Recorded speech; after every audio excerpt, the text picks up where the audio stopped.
Are you ready for the Craig Berry Experience on New Day Talk Radio, where every day's a new day? Hi, you're just in time to watch the Craig Berry Experience. Enjoy the show.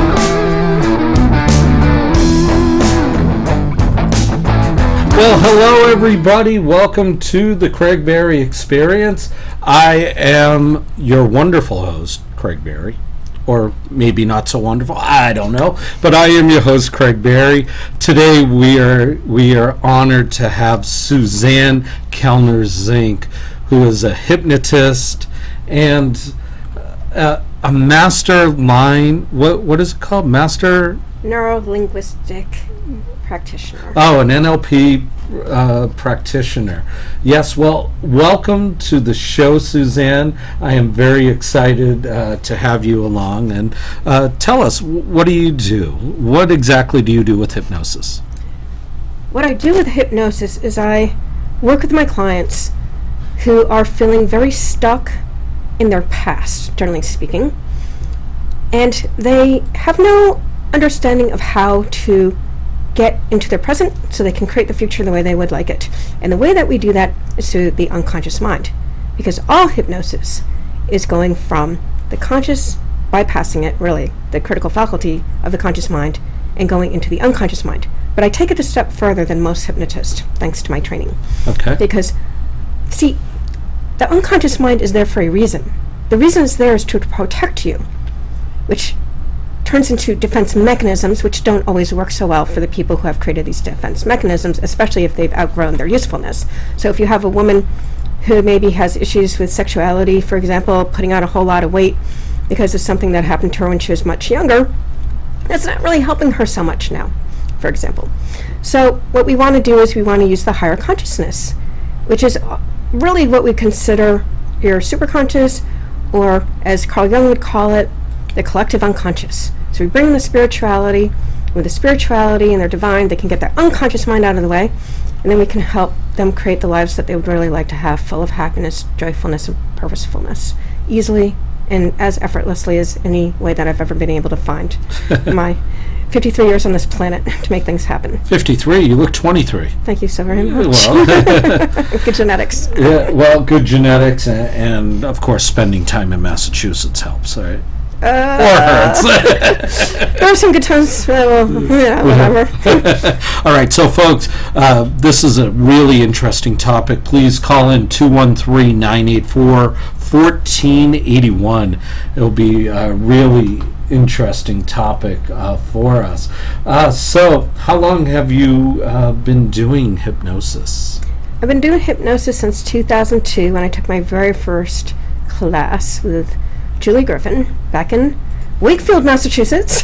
I know where that is. I'm sure you do. Yeah. And I was hooked on it from the beginning because it's really an art and science of working with the person in their bringing out their magnificence. They have all their own answers, and it's about us really being able to pull that out and have them use it in a viable way. And it's so different than regular therapy. I call it conscious therapy versus unconscious therapy. Hypnosis is unconscious therapy. Conscious therapy is normal talk therapy with a psychologist, psychiatrist, people, social workers. Because a lot of times they're dealing with the pathologies, and I'm not working with the pathologies. Yeah, I have to help my clients handle their pathologies, but as a wonderful ex-drug addict that I worked with a few years ago explained to me, she said, you know, it's one thing to get over your addiction. It's a whole nother thing to know what to do with your life when you're not doing that anymore. So what do you need to do in order to move on with your life once you give up your addiction? Because addictions take up a lot of time and energy, like your life. It sucks your life out of. And it also has to do with maturity, because anyone who gets into addictions, they stop emotionally growing when that addiction takes over. So in her case, she was 54 when she came in to see me. So I had to help her mature from like 18 years old when the addiction started after surgery to 54 in terms of not allowing people to walk all over her and having her have her say in her life. These are boundary issues. So there's a lot involved in this when you consider it, and the work can be done so much quicker in the hypnotic mind, in the trance state, versus talk therapy, Because the other thing that happens in regular talk therapy is you're really reinvigorating the problem. I don't know if you've ever been to counseling services or whatever, but they constantly talk about the problems over and over again, and every session it's like, what would you like to talk about today? That does not happen when people work with me. What happens when you work with me is I do a detailed personal history, and I make a treatment plan, and that treatment plan has sections in it based on what you need done. And so there's always something to be done with each and every session that needs to get accomplished. And the people can bring in the things that come up as they come up. But there's a roadmap, and that roadmap is based on their compelling future. That's why they want to get rid of their illness and focus on health and happiness and purposefulness. Otherwise, why get well? Because if you're sick, you can ignore the world, or you can have people take care of you. That's very interesting, and the reason I say it's interesting and really caught my ear when you mentioned drug addiction. Unfortunately, my sister, who has since passed, had many years of drug addiction, and she would always have to say that she had to hit her rock bottom in order to get help. And as someone who's not addicted to anything with the exception maybe jelly beans, there you go. I never understood what rock bottom meant. To me, it always seemed like a cop-out. And she would go in and out of halfway houses and therapy and rehabs, whatever it may have been. And to me, it seemed as though the personal one-on-one interactive therapy seemed to work better for her than the clinical type of therapy where you're just talking to somebody who has no idea, who has no sympathy or empathy, but is very clinical. Yeah, you bring up a really, really good point. I'll tell you, I want to go into a story about some addicts that I had actually met just this last Saturday, like last week. No, actually it was Thursday. It was only a few days ago, at the San Pedro Health Center, and they do a lot of work with addicts as well as other people, lower economic status for the most part. What was very interesting about this is that they had like all these vendors out there who could help these folks, and a lot of these addicts were in programs, and a lot of them were very young. We're talking 20s Sure. or so. And apparently these programs brought these kids, I'll call them kids, over to the program to meet the different vendor people. And they were giving out these, like, I don't know, these little pieces of paper, and then we all had a stamp, and they were to get stamps so they could get some gift at the end if they got, I don't know, however many stamps. Now, I did things a lot different than other people because, as a hypnotist, I realized that if I lose control of my session, I don't have a session. So my feeling was this, and I told this to everyone who came by, older or younger, didn't matter their age. It's just like, in order for you to earn my stamp, you need to talk to me about what it is that I do. Because until you talk to me about what I do, there's no reason for me to stamp you. So how would you like to talk about what it is that I do and learn a little bit of hypnotism? Now, some people would run off and other people stayed. Now, at one point I had 5, I would say, young men. They were in their 20s. They were all in program together. And I started with one guy. And I was just talking to him about why he thought he was addicted. So these other guys came around and they joined in the conversation. And what I wanted them to do was I wanted them to go under the behavior, because they would say at first, I'm doing it because it's fun. No, you're not doing it because it's fun. Go deeper down. Go underneath that. And I say, well, we do it because, it's the thing to do. I said, who says it's the thing to do? Going to jail and being in program is the thing to do. How's that work in your life? One of them says, like, not so well. I said, really, go underneath this. So one of these kids, he was a small guy. He said, the reason I do it is because I'm unhappy, because I don't like the way my life is going. And I said, thank you for that. Thank you for your honesty. Now I want to go down deeper again. Why is it that you feel you use those drugs? There is a reason why. Why are you using them? What is it that's going on in your head, those thoughts you think when you're not using, that you can't stand hearing, which is why you use it, the drugs? And this kid said, again, stupid, worthless, piece of crap. I said, thank you very much. And then I told them, I said, you got to understand something. Unless you deal with those feelings, until you understand that history, until you do that inner child work where you are able to deal with that child who feels at a loss, doesn't know what he needs to do in order to operate in this world in a way where he is feeling self-love and autonomy, until that happens and you're able to forgive those people who hurt you, including yourself with your behaviors, until that happens, most likely you're not going to be able to stop your addiction, because that is the reason for the addiction. Then the second thing I wanted to share with people was the fact that the 12-step programs, doing the forgiveness work is good. However, this is the problem. If you're telling your unconscious mind constantly, here I am, my name is, I'm an addict, what do you think is going to be the outcome? Right. What do addicts do? Tell me. They say they're an addict and they keep doing drugs. They have those withdrawals. They always worry about the withdrawals. They always have those urges, right? Mm-hmm. And so as long as you have yourself in that box, you're always going to have those thoughts that you need this crap and that it's a fight every damn day. Why does this need to be a fight every damn day? And I'm going to tell you, it doesn't need to be. Because I have a person, as I would tell you, 54 years old, came in to see me. She had gotten involved in using Percocets as a result of a surgery when she was 18 years old. And she got drug addicted because the doctor said, if one doesn't work, take 2. And she took as many as 8, and she was doing them every day for 15 years. Now, I didn't see her in the depths of that, but what I do want to say is when I did see her, it was as a result of the psychiatric social worker bringing some police in because she had the nerve to say that when she's depressed, sometimes she feels suicidal. I don't know a depressed person on the world who doesn't feel suicidal sometimes. That doesn't mean you are. It just means that you may maybe have some suicidal ideation. Well, bottom line, she didn't like going to these NA meetings because she didn't want to hear about the sad stories. What she wanted was a life away from it. So what happened in terms of the work, she taught me everything I needed to know in terms of learning how to work with these people. We need to program the mind, which is what hypnosis is really there to do, program your mind for those things that work for the outcomes you want, your compelling future, and let go of the things that don't work for you. You don't need to be an addict. You don't need to have any addictions. You don't need to have traumas.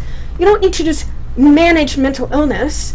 You can be rid of most of it. Not everything. If you have psychotic breaks, probably not likely. But there's many things that can be shifted and changed so that these do not need to be your life. And then you can focus on actually being productive, happy, and fulfilled. And that's really where my work is. That 80% of my work is really working with people to get those things accomplished.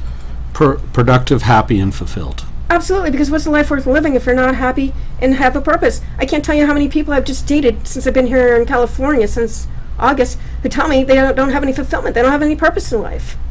Why are they on Earth? I don't understand that either.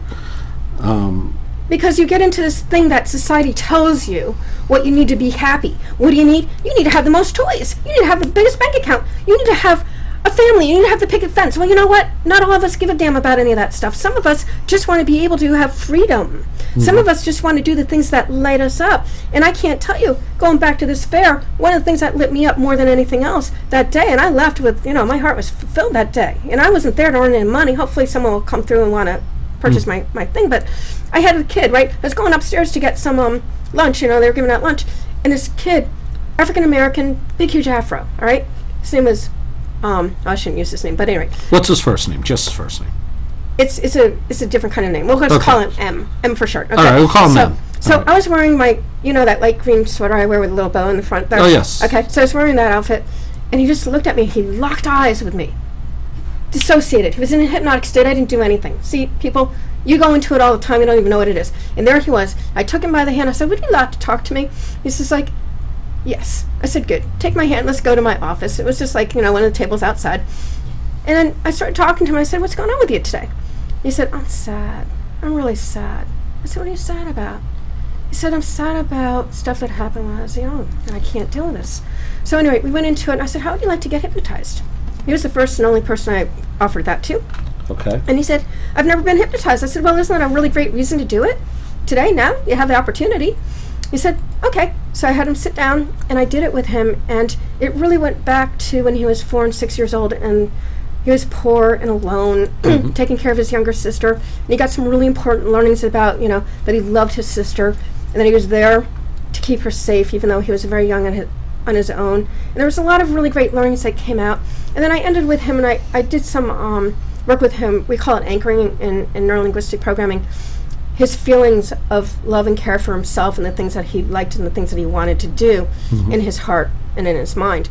And he, signed my thing, so hopefully we'll be able to stay in touch after he gets out of program and see how he's doing. But it was just like one of those moments where it's just like, who cares about the rest of the crap out there in the world? I mean, when you can have that kind of interaction, heart to heart, eye to eye, soul to soul, and just do something in 10, 15 minutes, the music was blaring from the radio station that was running the music, and it didn't matter to him. It was just me and him in that moment doing that work. Well, it's going to be you and I in that moment in a few minutes, I think. That's right. You're a brave man. Yes. Yeah, we're going to do it.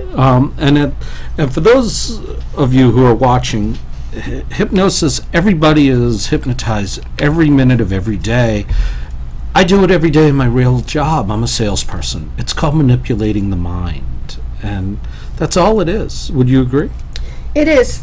Although we don't like to use the word manipulation, what we're really doing is we're changing the perspective that a person has regarding how they are understanding things. Because a lot of times people understand things from their childhood when they can't reason, rationalize, or judge things. So if their mom comes home after a really bad day at work and tells the kid who's in a heightened emotional state because the mom is angry, "You're a pain in my butt, get out of my face, you're worthless." If you have a child who's very sensitive, that can go in and that can create the dynamics through their entire lives where they're going to do self-destructive things because they don't feel worthy of love. So these are the things that people have to be aware of. Now, we use this obviously for productive, positive change. Sure. Using hypnotism. And I always call myself a hypnotist. I don't call myself a hypnotherapist. A lot of people can. I don't even know what the laws are here in California. I don't care. In Massachusetts, it didn't matter. Connecticut and Florida, it's very, very, you have to be very careful what you call yourself there. If you don't have a license to practice medical or mental health, you can't call yourself a hypnotherapist. But my reasoning is, in the old days, they called themselves hypnotists. Mm-hmm. Even doctors and psychiatrists, like Milton Erickson, was not anything other than a hypnotist. So why not just be cool with the lineage and understand that although we use psychological theory and understanding, well, at least I do because I came in through that door originally, and it helps a lot to understand where a person is at in their development and what they need and what you need to do to help them. The bottom line is that we're there to help them to persuade themselves that they're worthy of love, that they're worthy of self-love and self-respect, that they're worthy of having a life that's worth living, that they're worthy of having a life that's based on purpose and fulfillment instead of doing what the rest of the world has been telling you that you need to do in order to be happy. Because if you look at the world today, how many of these people are actually happy who are living in this world with all their doodads and things? I could tell you I'm broke, but I'm not because I have $1 to my name.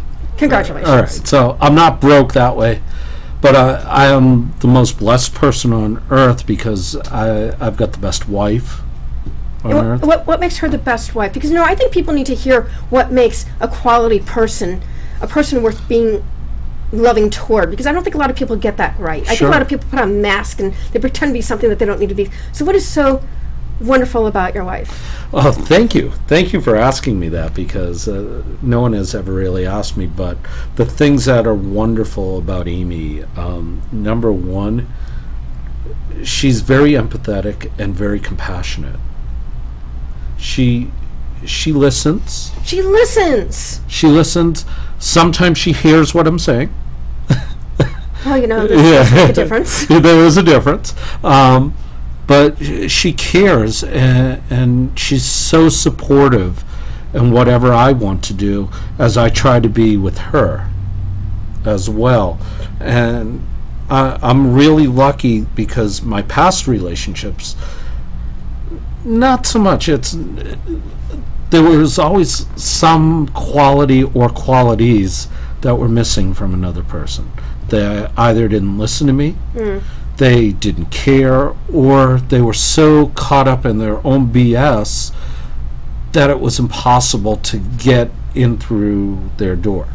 I mean, we all have a past, we all have a story, and Amy's is really compelling, but she cares enough to put her stuff aside so that I'm her primary focus when I'm with her, as I try to do with her. Well, this is what a relationship is. It is about caring and being interested. I have a little story that I like to share because, I used to think about love, and it is, about trust, respect, and lack of judgment and all that kind of stuff. But, I had a very bad situation a few years ago where I was actually being treated for a meningioma, which is a form of brain tumor. Sure.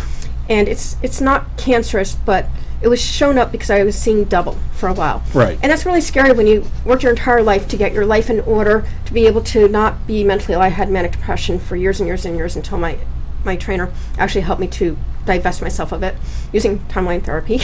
because you're asking me about what that was before, getting rid of negative emotions, negative beliefs. And I'll tell you,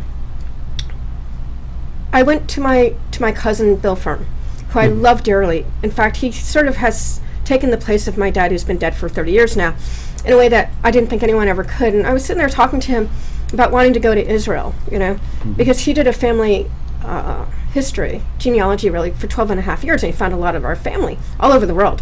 But I wanted to go to Israel. Well, anyway, he sent me to Israel, and on his dime, he's a multimillionaire. And is he adopting?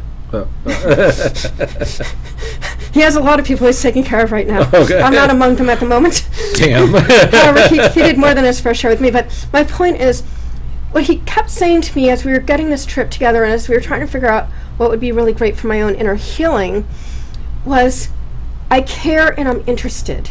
And he said, I'm giving you this money. You can do whatever you want with it. It's for the trip to Israel. But what I'd really love you to do is I'd love you just to keep in contact. Email me. Let me know what's going on with you. Let me know if there's anything I can do to help you further.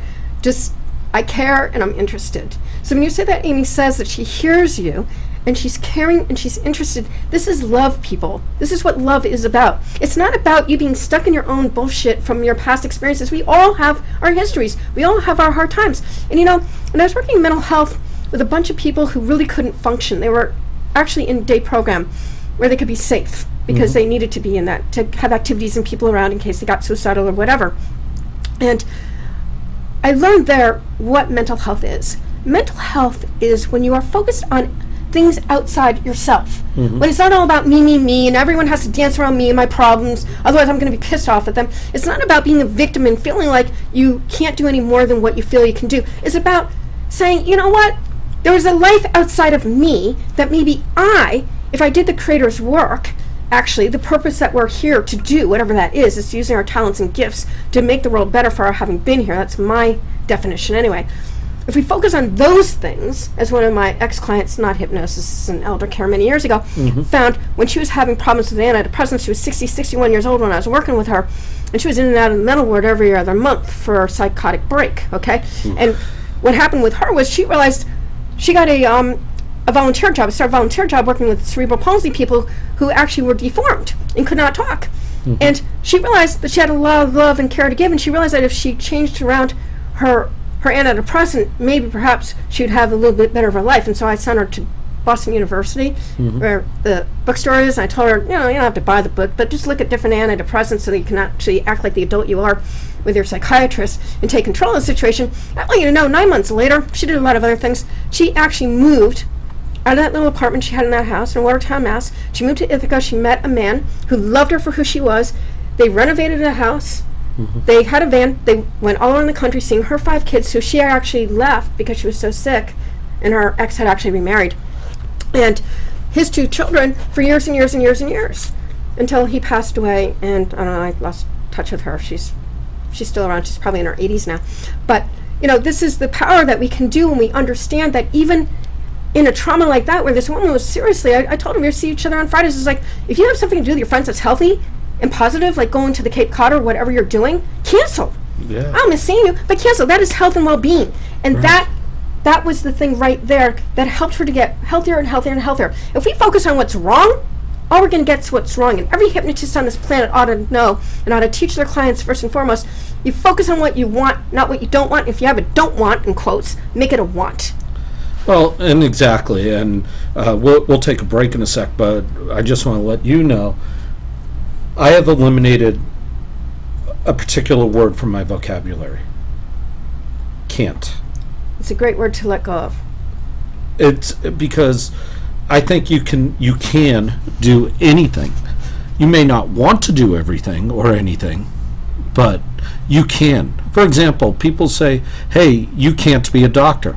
Right now, I can't because I'm not licensed. But moreover, I don't want to be a doctor. I want to be a radio guy. That's the difference. Yes. There are differentiations that we can make in this world.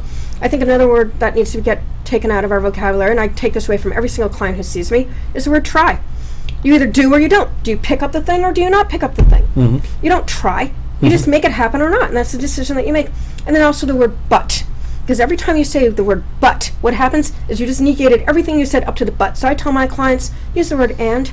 So if you have a child who's giving you a hard time, you say, I know that you'd like to stay up and it's time for your bed anyway. Would you like to go to bed in 5 minutes or 10 minutes? And you give them a choice. You know, it's funny, I mentioned this, I'm a salesperson. That's what I do for my full-time job. And these NLP Language patterns. Yeah, techniques are sales 101. Absolutely. And myself being a very kinesthetic guy, I'm touchy-feely, folks. That's what it means. And emotional, too. Oh, extremely. Look at last week. You know, that's how you have to live life. You have to give choices and not contradictions to one another. Absolutely. And also that other thing, going back to the story of M, you know, it's love and compassion. And he asked me for a hug. Actually, he wanted 3 hugs during the time I was with him, and I gave him hugs, and he hugged really well. There you go. I have one quick story, and then we'll go to break, and then you can hypnotize me. Okay. All right.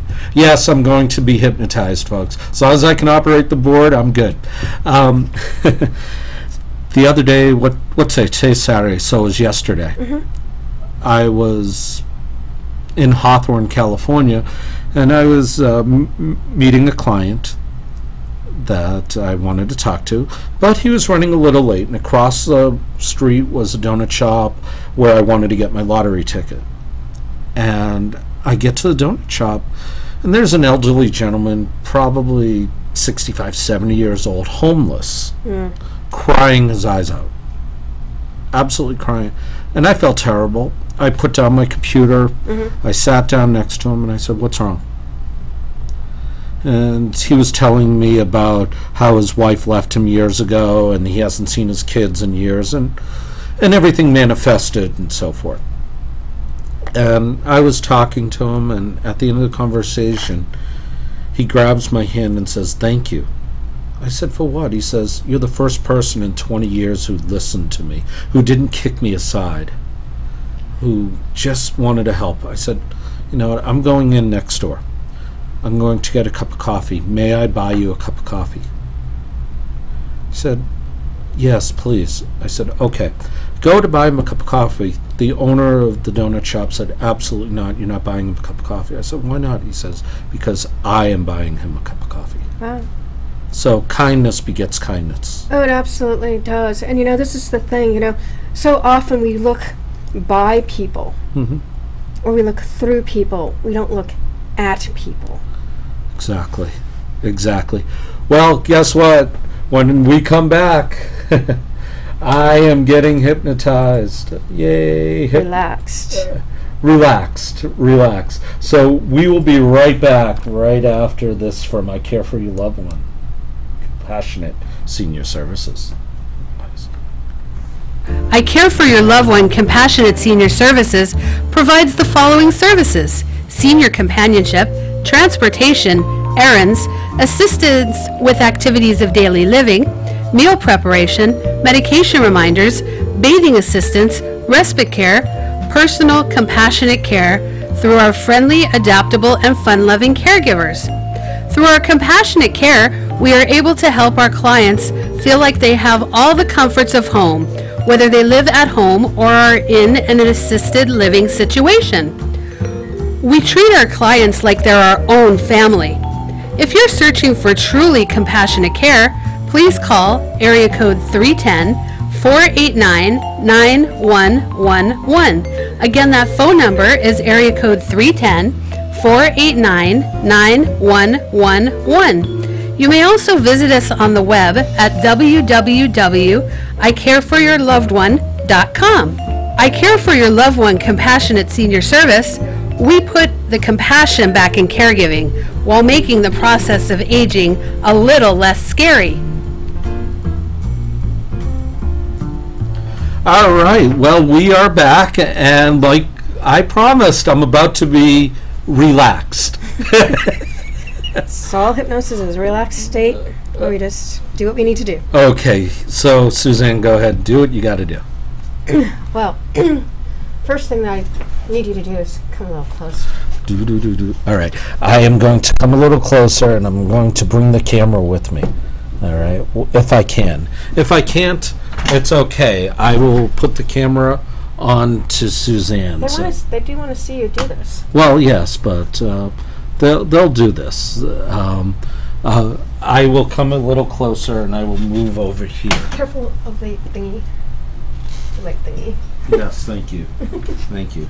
Okay. All right, so I am a little closer and I am going to do this. Cool. All right. Now, Yes. I need you to be relaxed. Go over there. Hold on. Let's do the camera work here. Back here. Just. As you can see, this is totally being done live. Yes, it is. It's completely and live. sometimes we just need to finagle things so it will work. All right. Well, here we are.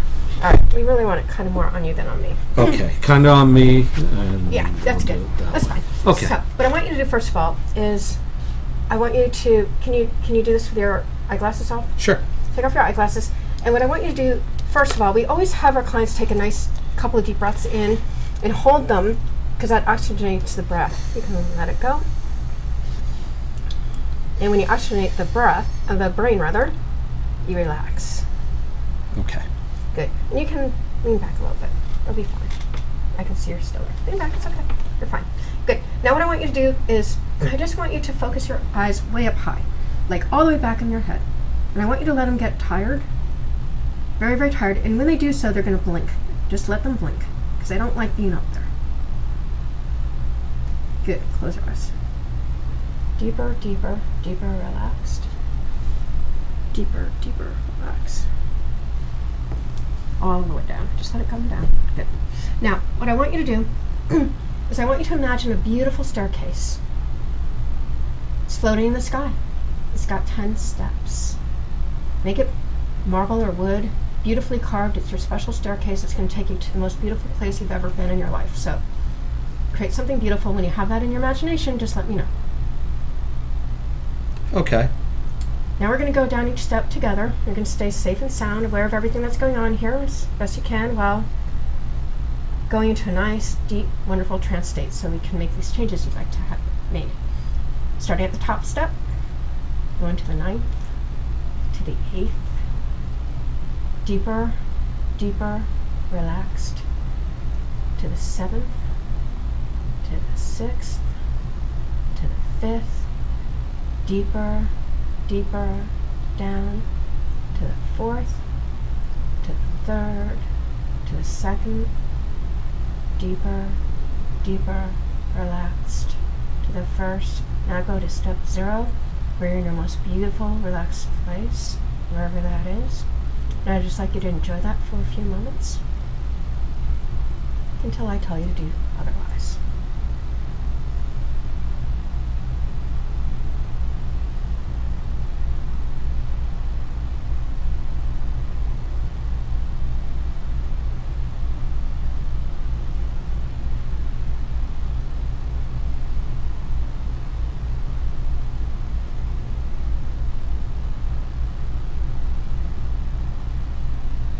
Now you're going to leave that part of your mind there. I'm going to work on the other part of your mind over here, okay?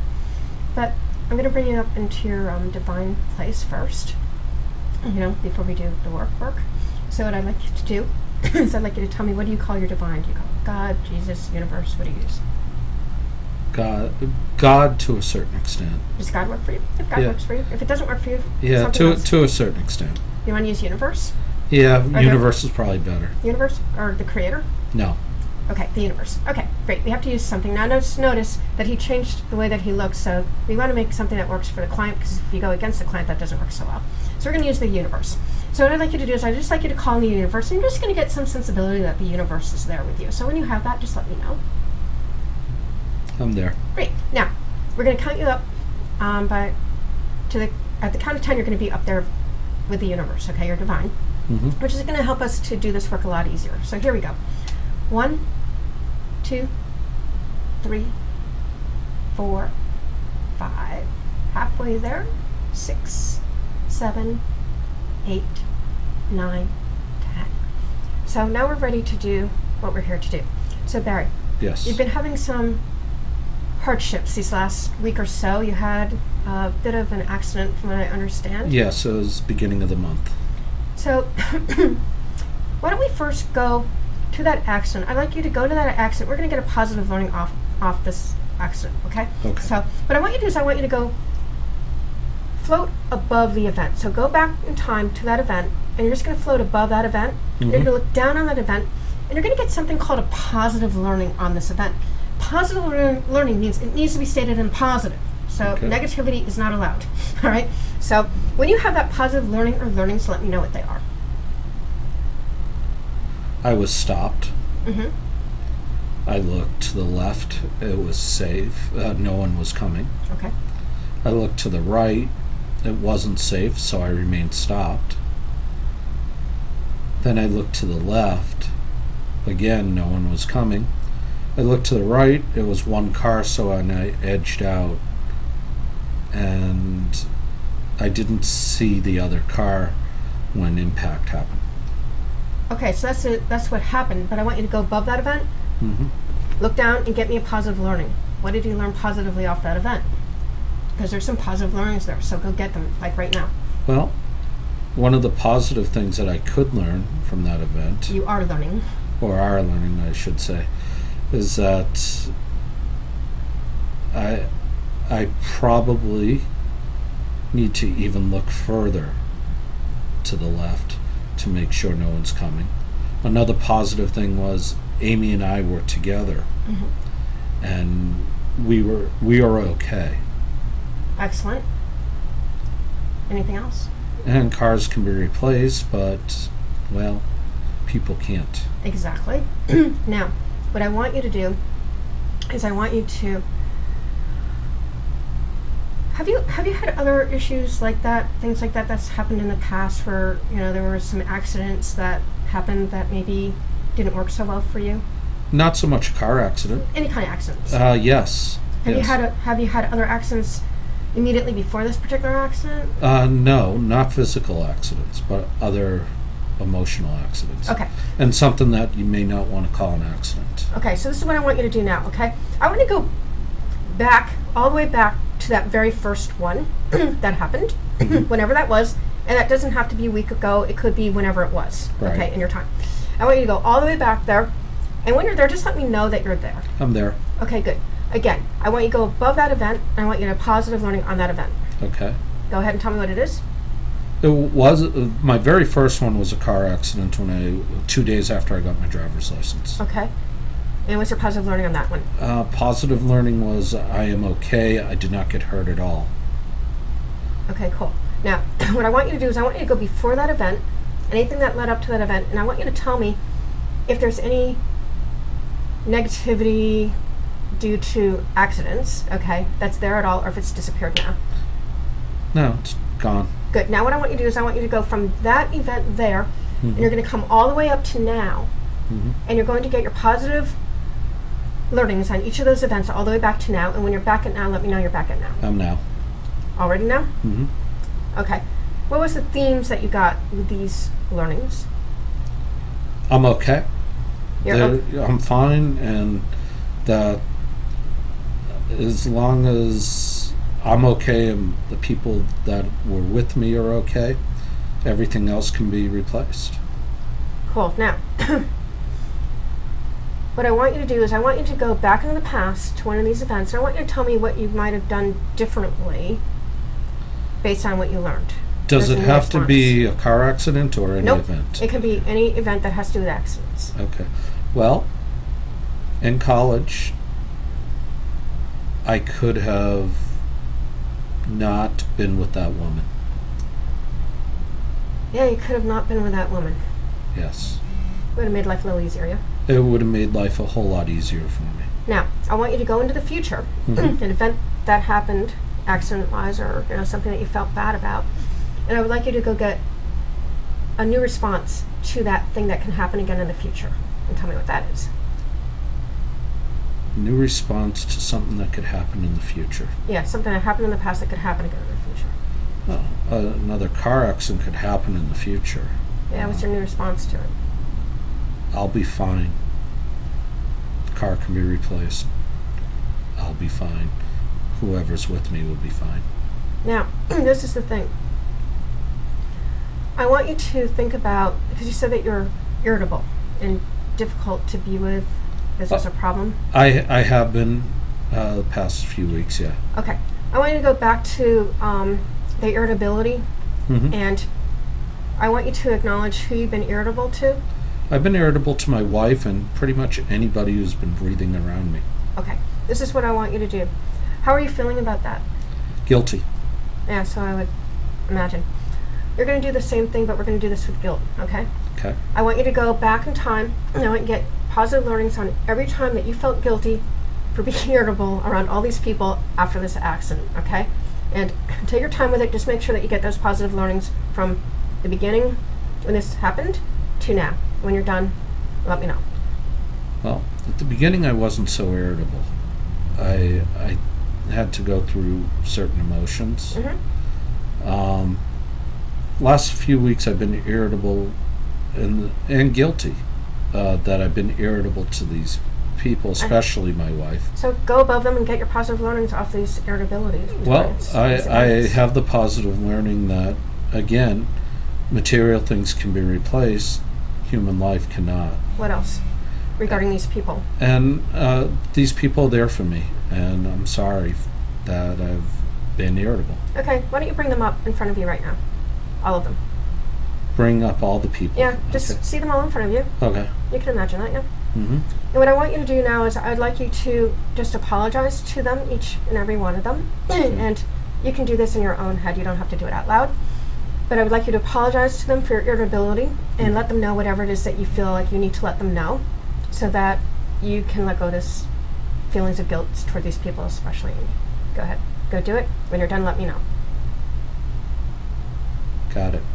Okay? Now, what I want you to do is I want you to recognize that, you know, it's humane to be irritable when you've lost your car and when, you know, you don't really understand why this happened now and things are kind of difficult. And yet, to recognize the fact that you are blessed to have the people in your world who are in your world who do love and support you in that which you do. But the other side of it is that you have to love and support yourself too, because what happens when we don't love and support ourselves? Well, you can't love and support anybody else or anything else. And what happens to you? You die inside. Yeah, when you die inside, what does that do? It makes you die in the outside quicker and quicker. Yeah, it takes you out of you. Yeah. And when you take you out of you, there's really no reason to live at that point. That's what really happens, right? Yeah. It feels kind of shitty, doesn't it? Mm-hmm. Okay, so what I want you to do now is I want you to check in with the person who did the apologies. Mm-hmm. Okay? And I want you to see how that person's doing inside you now. Relieved. Relieved? Good. So what I want you to do now is I just want you to thank that person for letting you understand that, you know, you're allowed to have feelings, you're allowed to express your feelings, but there's productive ways of doing this and not so productive ways of doing this. And just thank him for that learning. It's very important. Okay? It did. Okay, and then hug him close. There's a pink blanket of love and protection and white light around you now, the two of you actually. And when they disappear, let me know. Great. Good? Yep. Check him out. Mm-hmm. How's he doing? He's all right. And how are you doing? I'm pretty good. Is there any reason to be irritable around other people because of an accident that happened a week ago now? What do you think? A month ago. A month ago, sorry.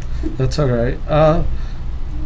No, but I could tell you the reason why I'm irritable. Yeah, what's that? A car has gone deep inside me since I was 16 years old. And it's a huge part of my masculinity, and I feel emasculated without having an automobile and having to depend on others. Okay, so this is what you're going to do now, okay? You're in your higher conscious mind, and I want you to ask your higher conscious mind what it is that you need to do in order to sever that link between your masculinity and a car, because a masculine male is a masculine male with or without a car, actually. So that need not be a part of your masculinity unless you decide that that's the way you want to have it connected. But it's not working so well for you right now to have that connected, is it? No. So go ahead and ask your higher conscious what you need to do in order to be able to sever that until you can get a car again. I did ask. What does it say? It said, be you. Be you. Yeah. Do you understand what that means? Yeah, I do. Okay. I do. What does that mean? It means be the person I always am. I never put up a facade, and If you get irritable, you get irritable. If you get sad, you get sad. Happy, happy. If you feel like yelling, screaming, swearing, do it. Do whatever you got to do. But be true to yourself. Be true to yourself and be respectful of the people around you. And this is the other thing, sometimes, especially with masculine men, but also with women too, it's always about giving. And it's not about receiving. This is a lesson for you to learn how to receive from others, their loving care, because you can't do this for yourself right now. Right. So that's your learning, and if you learn that learning well, maybe you'll be able to find a car quicker and more effectively once you get that learning learned. Right. Exactly. And I think I will. I think I needed last week as my anger week. Like I mentioned, I did have, I had to go through all the emotions. That car meant a lot to me because I inherited that car from Amy's grandfather. And he in turn reminded me of my father. So I felt a sense of mourning. Well, it's good to mourn. Right. Right. And I felt a sense of detachment from both Amy's grandfather and my dad. Okay, so why don't you bring them in? Because their energy's around you all the time anyway, so why don't you bring them in and know that they're there with or without the car? Oh, they're there all the time. Okay, so it's not a matter of the car. The car represented a memory maybe, but you have them with you all the time. Right. And by putting yourself into trance state and going to your higher consciousness, you can always talk to them and be with them and get advice and have them hear you and be with them. So they're a part of who you are, actually. Exactly. They're two men I admire more than any other two men that I've ever met. So why don't you do this? Why don't you hug them close to you? All the things that they represent to you, hug them close and bring these things into you so that you can just lock those things in. Okay, so just do that. All right? And when they feel like they're totally there as a part of your being, just let me know. They're there. Great. Go ahead and lock that in. Great. Take a deep breath in. Exhale. So how are you doing? I'm good. I'm really good. Excellent. I didn't tell you to open your eyes yet, but that's okay. My eyes were starting to bother me. Your eyes are starting. Do you have no, you don't have contacts. No, I don't have contacts, and I have allergies. So can you tell the audience what it was like to be in trance state and doing all this stuff? And notice that we were talking back and forth. It wasn't just suggestive hypnosis I do. It's really, you have to work with a person to help them figure out what they need to do. So how did that feel for you? Really kind of felt neat, because I felt like I got more introspective than I've been. And what do you think about how quickly that worked? I don't know when we started, but take a look at your watch. Maybe you know when we started doing it. How long? How long was it? 10 minutes. And how long did it feel when you were in trance? 30 seconds. And that's the thing, trance states are like time distortion. They really are. When you're working on that computer, banging out your workload, and you feel like it's been like 30 minutes and you look at your watch and it's been 3 hours. This is a hypnotic state, people. You're in and out of it. Every daydream is hypnotic state. You're in and out of. It really is. And I want to thank you for this. Right now, I feel really good. And that's the beautiful thing about hypnosis, because you're in a relaxed state. 10 minutes of hypnosis is like 3 hours of sleep, so you get a lot of sleep. My clients say, I'm so tired, I don't know. I'm like, if you're tired, this is where you need to be, because you'll get relaxed and you'll get all your energy back. Exactly. We are just about out of time. I can't believe it, but I want to mention a couple of things that you had mentioned to me before that you wanted to talk about. Number one, your website is www.dawningvisions.com, and one of these days I'll learn how to spell, so when I put it up here, it will be correct. So it's dawningvisions.com, and that's number one, and we'll put that website up there for people in just a second. And then you wanted to talk about sex addictions sex addicts that you work with. We'll give you another website, another link to a website in just a moment. So we'll do that. And there's dawningvisions.com. That's your website. That's the website. It's encyclopedic in information there about hypnosis, mental health, physical health. There's a whole lot of information on there over the years that website's been up and running. Right.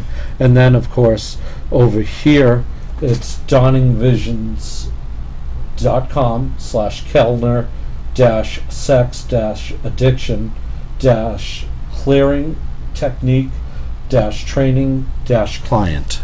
Right. And what's that about? There's another one that goes with that. I'm going to be doing a training for licensed mental health workers who work with sex addicts in particular. And I'm not talking about people who have sexual hang-ups. I'm talking about true sex addicts that really can't control their sexual behavior, and they're not getting any fulfillment from these relationships because of damage that was really done to them when they were infants. Okay, Right. so they weren't able to normally attach to people. And finally, the phone number where people can reach you is 781-315-1719. Right. You can just call and I can answer any questions, and if you're interested in getting any work done, I do work through Skype as well. And I have books on the website that I've written for them, actually. Great. And there's podcasting too on there that I've been doing for a little over a year. Great. Well, I want to thank you, Suzanne, for being on our show. Thank you for enlightening me. You're very welcome. And thank you for putting me in that relaxed state. It was really interesting.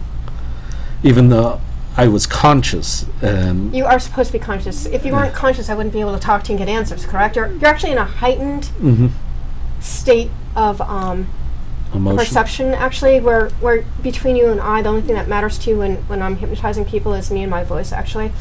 And so you're able to take in the information a lot more. If you were actually out, I wouldn't be able to do a whole lot with you. Well, thank you. Thank you. Thank you. It's been great. Folks, next week we have a great show coming up. We have Dr. Niyama Williams coming back with us next week, and she's going to be talking about her new books, and that'll be via Skype, and that will be a great show. I'd like to thank everybody for watching. Thank you for being here at New Day Talk Radio, where every day is really a new day. And I am Craig Berry, and we'll see you next week. Ciao for now. Bye. Bye.